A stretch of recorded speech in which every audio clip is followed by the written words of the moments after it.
Yep, I can hear you. How's it going? Can you hear me? I can hear you. Yeah. Awesome. Yeah. How you guys doing? Good. How are you? Hanging in there, you know, Yeah. one day at a time, one crisis at a time. That's all you can do, yeah. What we gotta do at this point for sure. You know, so I've got my cider. Awesome. How you enjoying it? It was. I had it on Saturday. It was really. Oh, okay. It was really good. But I figured, here we are talking. So even though it is 10 o'clock in the morning, I know. When I was anything goes during quarantine, right? Quarantine, man. There is no such thing as 5 o'clock anymore. Yeah, it's important that everybody see how beautiful the cider is. A nice rosé. Isn't that beautiful? That is. That's a nice color right there. It is. And I have to say, I love the packaging on that can too. So it's beautiful, yeah. Yeah, it's nice. Our graphic. It's soft. It's relaxing. Yeah. No, absolutely. And it's all New York State. New York State, 100% New York State grapes, 100% New York State apples in it. So before we get into that, I think we're going to start, and I want you guys to introduce yourself. I'm Debbie Giaquindo. I'm the Hudson Valley Wine Goddess, and I'm with Benji and Joshua from Nine Pin Cider. You guys want to introduce yourselves and tell you what you do, and then we'll get on with the interview, and I'll drink my breakfast cider. So my name is Benji, and I'm the Massachusetts, Connecticut sales representative for Nine Pin Cider. I'm Joshua Whalen. I'm the Director of Sales and Marketing. And as the Director of Sales and Marketing, I'm making a classic mistake, which is not having branding in the photo. So I am going to just go grab one of our Magnum bottles. I can rest the cider on my shoulder or something like a parrot. So is that, well, you can start doing exercises with them. I know, I'll just start. The Magnum bottle. The Magnum bottle is pretty heavy here. So, I mean, this thing. Yes, that's 1.5 liters. So, Exactly. So Nine Pin is the first farm cidery, correct? That's correct. Yeah, we started and opened in 2014. Opened our doors February 28th, 2014, as New York's first farm cidery. So what that basically means is that we were the first cidery in the state to obtain the farm cider license, which was a new law enacted by Governor Cuomo back in early 2014.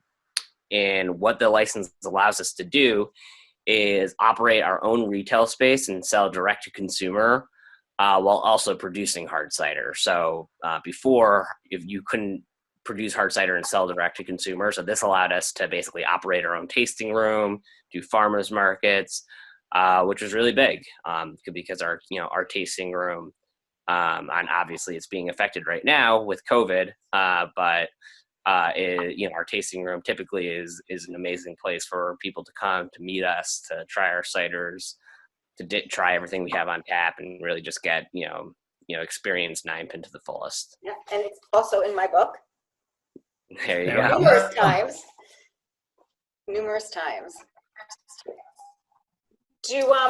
like how did you get started in the whole cider business? How did it evolve?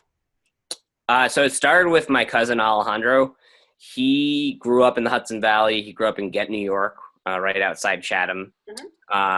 The Hudson Valley is kind of the Napa Valley of apple growing on the East Coast. So the Hudson Valley is to apples what the Napa Valley is to grapes out in California. He was right in the center of it in Columbia County. So, from an early age, he, developed a love for apples and, just local agriculture and local food systems in general. And, as he, went through life, went through his early 20s, he, developed an interest in hard cider, began interning with a hard cider company, and realized that he wanted to kind of move back to his home area in the Hudson Valley and open up his own cidery. But he wanted to do it in an urban setting, so he chose Albany, which was obviously the closest city to Ghent, New York. So now we source 100% of our 95% of our apples from Mascot Orchards in Kinderhook, which is also in Columbia County. The other 5% come from different orchards, all New York State. But we work with orchards in lower Hudson Valley. We've worked with orchards in Western New York. So just utilizing New York State for all that's different, wonderful apple growing countries or apple growing regions. We're the number 2 producer of apples. New York State is the number 2 producer of apples in the entire country. But we're actually the number 1 in diversity, in variety of apple, in varieties of apples. So that means we grow more varieties of apples than any other state in the country. That's particularly important for hard cider because more varieties gives us more options to play with and makes we can make our ciders more complex than other, states. Now, the apples that you use, I know there's certain apples historically that made cider that are being replanted in the Hudson Valley. Yep. As well as, like the apples that I go and pick, So what type of apples do you use? I know each cider would probably be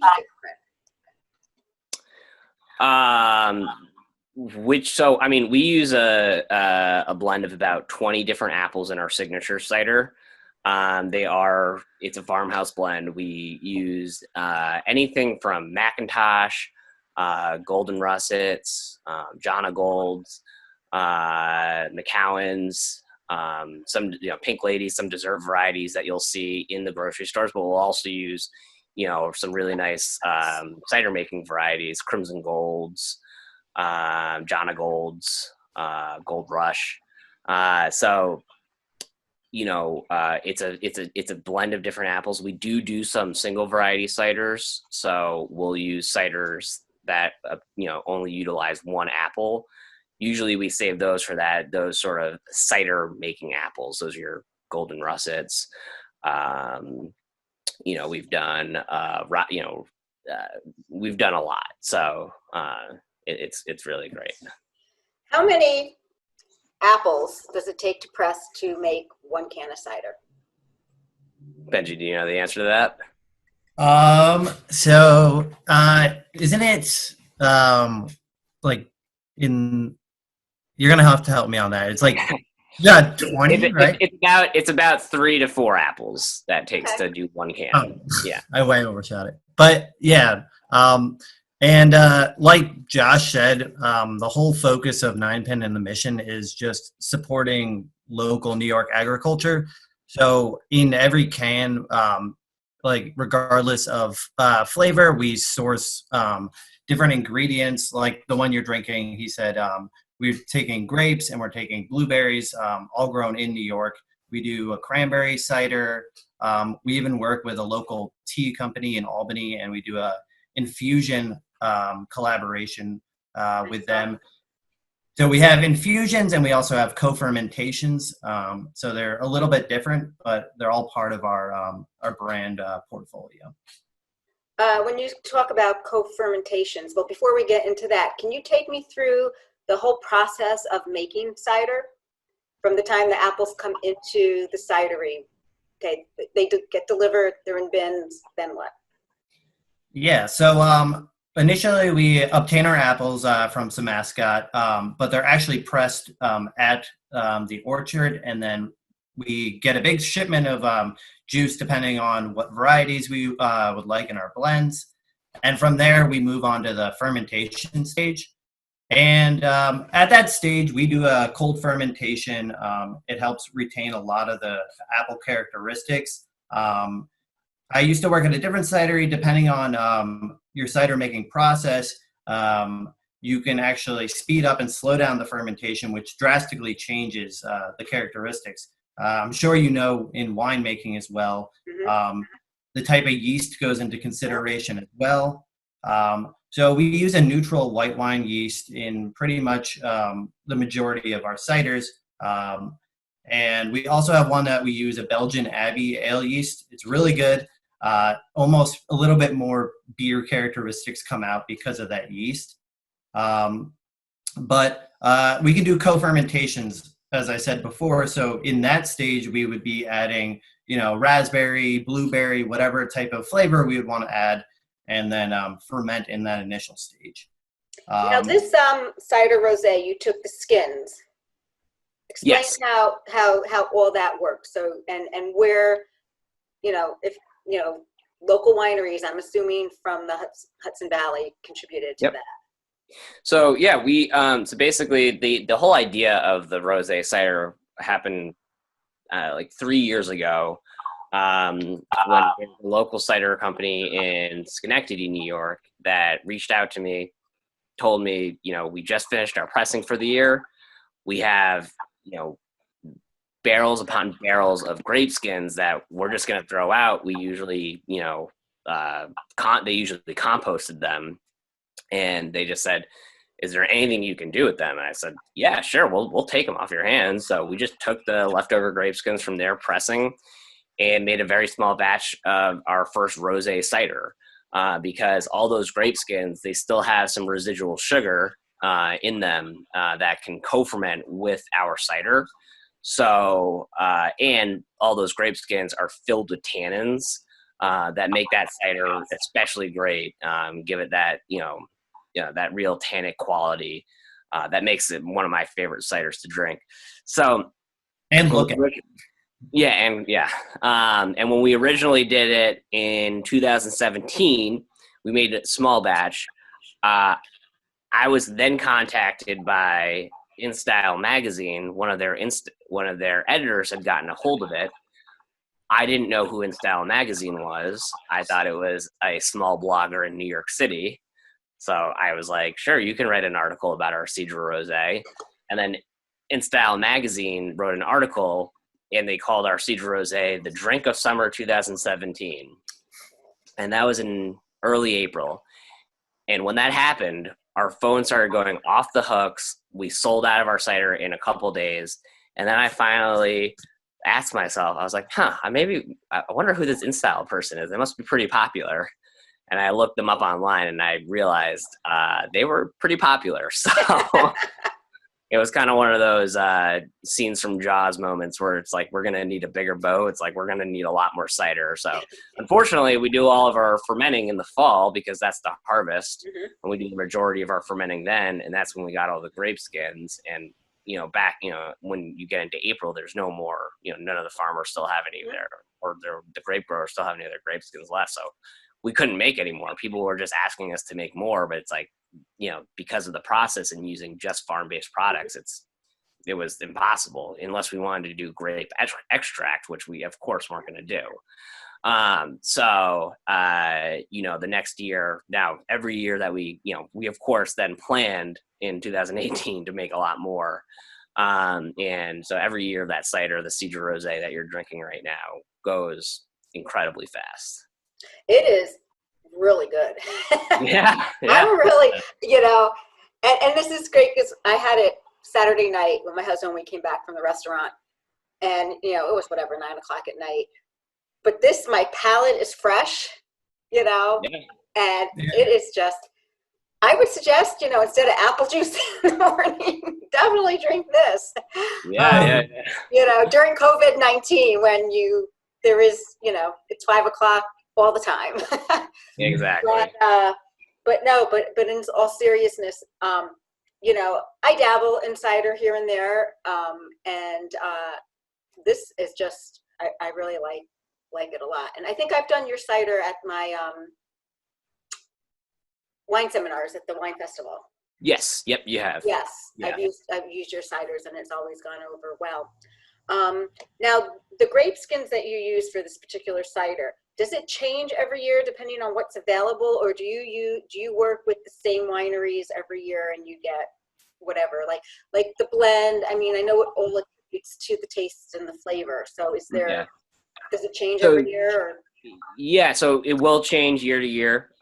Predominantly the grape skins that we're using are Traminette, Chancellor, Noré, and Concord, which are, common varietals that are grown in New York State for wine purposes. Hybrid and American. So yeah. And so we'll typically use those. The vineyards that we've used every year have changed depending on availability of the grapes. So the ratios might change year to year. And then this year we're working a lot with Duck Walk Vineyards. They're down in Long Island. We'll be coming out with a Duck Walk Rosé in bottles soon. Oh, that's kind of exciting. Yeah. So you have a lot to choose from, from your cidery. So when people go to shop online, because now, that's what we're all doing, whether they're local and can come for curbside pickup. I'm assuming you're doing curbside pickup? Yeah, 11 a.m. to 5 p.m. every day. Okay, and then, if you're within New York State, you can have it delivered, and you can also, have it delivered if you're out of state as well, correct? Yeah, we just teamed up with Shipper to do out-of-state shipping. So can we talk about because you got a lot of different ciders on your website when you go and look in there. Are they available all the time, or are certain ones just available certain times of the year? Benji, you want to take that?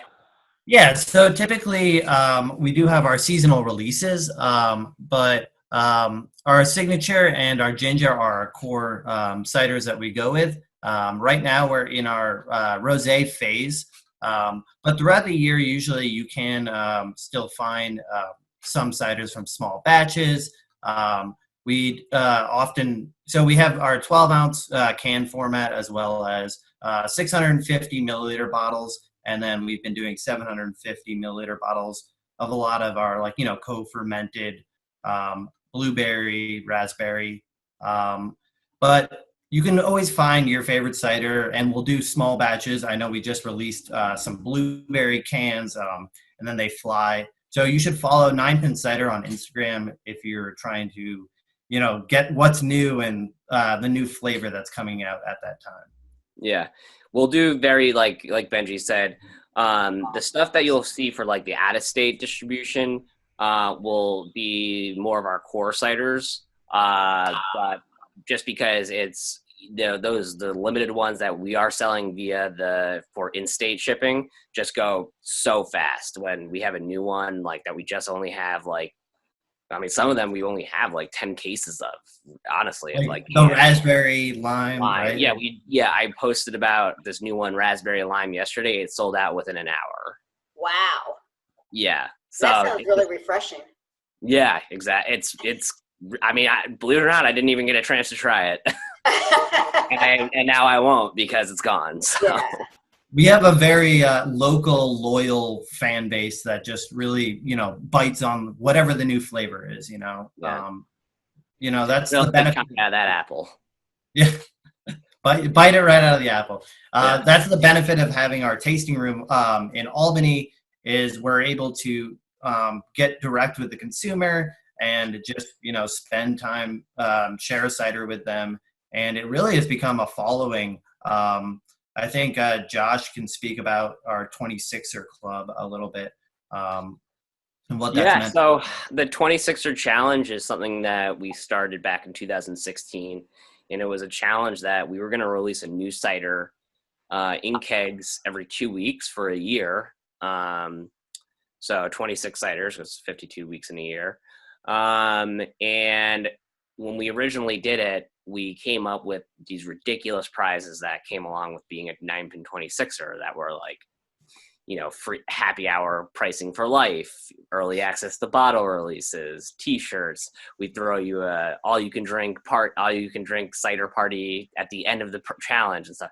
We thought because it's a lot, it's a huge commitment. You had to come to the tasting room 26 different times in a year, and we're extremely strict about if you miss a cider and you don't get to try it, you're out of the challenge. Yeah, we're very, very strict about it because it's a challenge, So when we originally did it and we came up with these ridiculous prizes, we thought 20 people tops would maybe do it.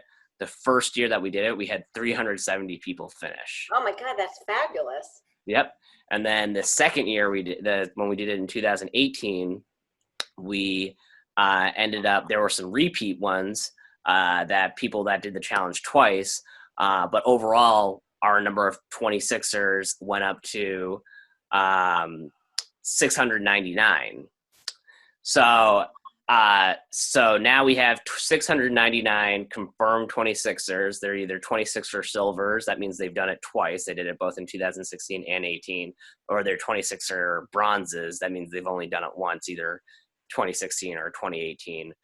And those 26 are actually going for gold or silver this year. And we have a whole new crop of people coming in trying to do it this year to get there, do their first time. And of course, right now the challenge is on pause because we can't have anybody in the tasting room, which is a bummer because it was really going really well. But we're going to start it up again. But we started this year, 2,500 people signed up to do the challenge. It's a lot of people. Yeah. So anyways, those 9 Pin 26ers, as Benji was saying, those are some really, really dedicated, loyal fans. And that's why that, anytime we release anything new like that, it just goes so quick because they always want to try the new 9 Pin. Yeah. And you can imagine like the amount of thought that goes into coming up with, 26 different flavors and, oh my gosh, a fan favorite comes back, people really want to jump on it. Yeah. Yeah. And they want to be the first to get it and exactly. Yep. And everything. So, so do you foresee how things are going to change when everyone's allowed to reopen? Like, I mean, it's a question that I get a lot. Yeah, no. Restaurant, and then also my wine friends and stuff, and how the dynamics are going to change now. Yeah, I think it's going to be. Want to be 10 deep in a tasting room. Yeah, I think it's going to take a long time I think things will go back to the way they were eventually. I think it's going to take a long time for that to happen. I think, obviously, not to get into too much of the science here, but obviously I think a vaccine coming out for COVID is, really what I feel like is going to be the sort of the cutoff of when people can get that vaccine. They know they can go out and feel safe again in public. But for the time being, I think that I obviously have no idea how it's going to play out. We're still in New York State. We're locked down or shut down until, May 15th now. And it was originally supposed to end 5 days ago, when they originally came out with it. So, you don't know you don't know kind of what the future holds right now in the immediate future. But I think in terms of an immediate rollout of getting people back into bars and restaurants or the tasting room and stuff, is going to be, there's going to have to be strict enforcement on it. It's gonna, I don't think people are going to have even the option of overcrowding a bar or restaurant. I mean, there might be restrictions that people, bars and restaurants have to be by appointment only, so that there can be, that might be how we do, even if there's no laws about it, that might be how we, start opening and operating is by appointment only, so that we can control the crowd size in the tasting room. That's a good point. Yeah. That's a really good point. So, the way I see it happening is kind of a slow rollout of capacity that can be in a certain place at a time. Like, the government might open it back up, but only 10% of your capacity can be there. For us, that's 5 people, So, you know what I mean? That's because our capacity is 50. So, but 5 people is better than nothing. Exactly. And you keep your and you keep your shipping up, and exactly. That doesn't mean people can't still come to our curbside pickup window and do that if we are quote unquote over capacity with 5 people in the tasting room at a time. Right. So,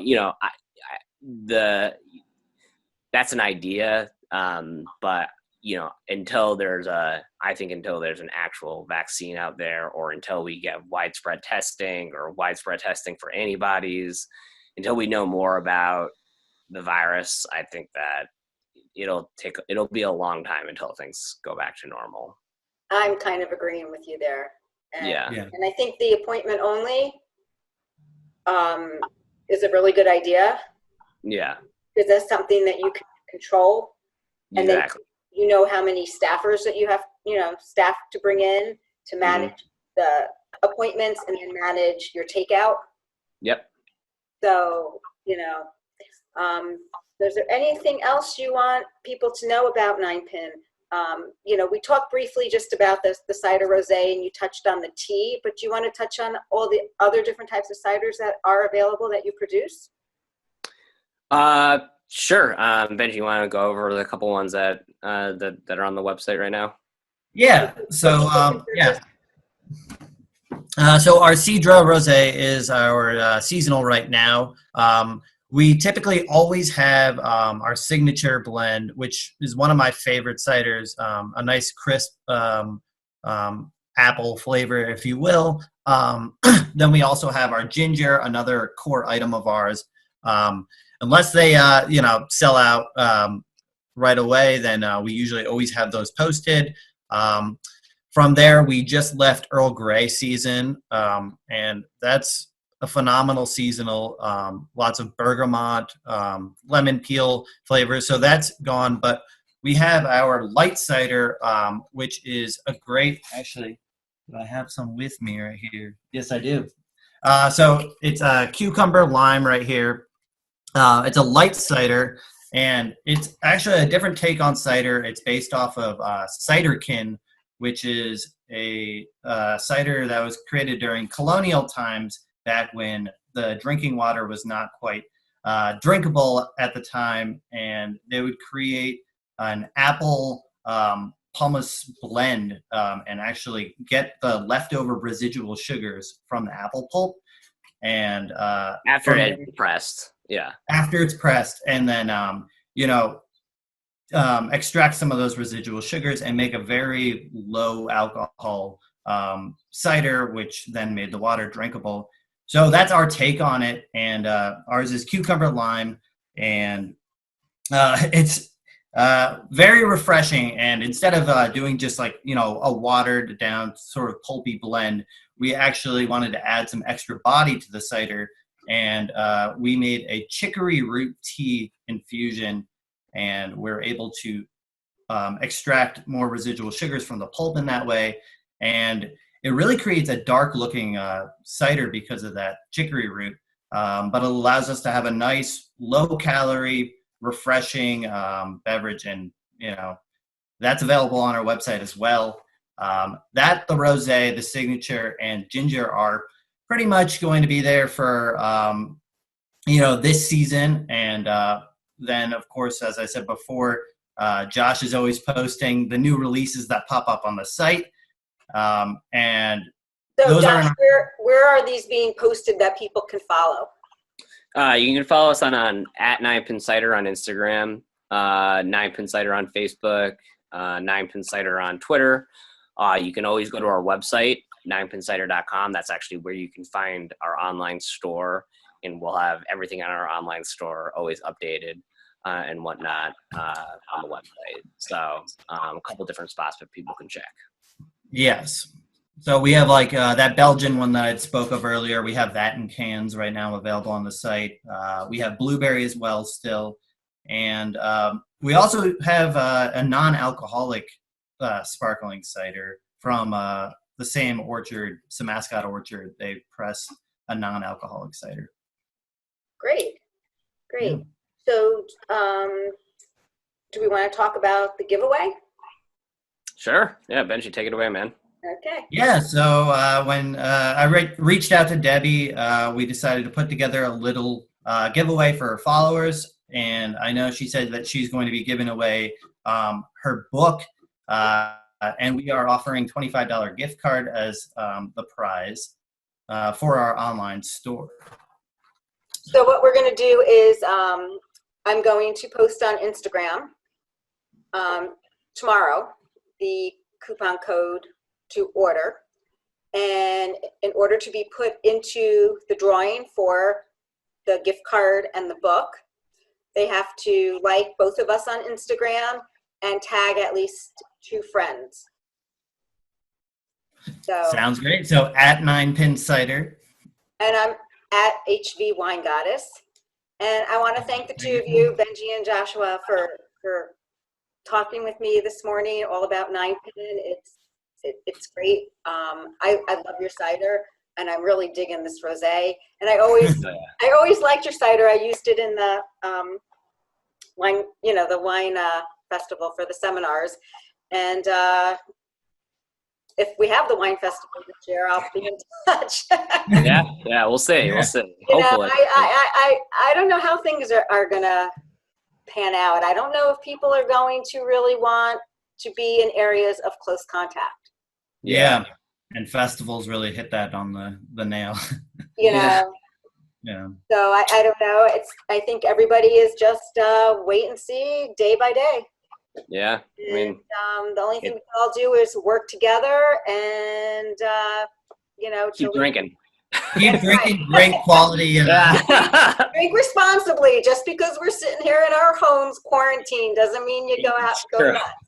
Don't be drinking ciders at 10 in the morning on every day. Because we do want you to be able to get up and come into the tasting rooms when the tasting rooms all open. Yes. So I want to thank you too for joining me this morning, and cheers to the end of this, and cheers to more conversations and more collaboration with you guys. Cheers. Of course, yes. Thank you so much for having us on. Thanks, Abby. Thanks for having us on. No problem. All right. Take care.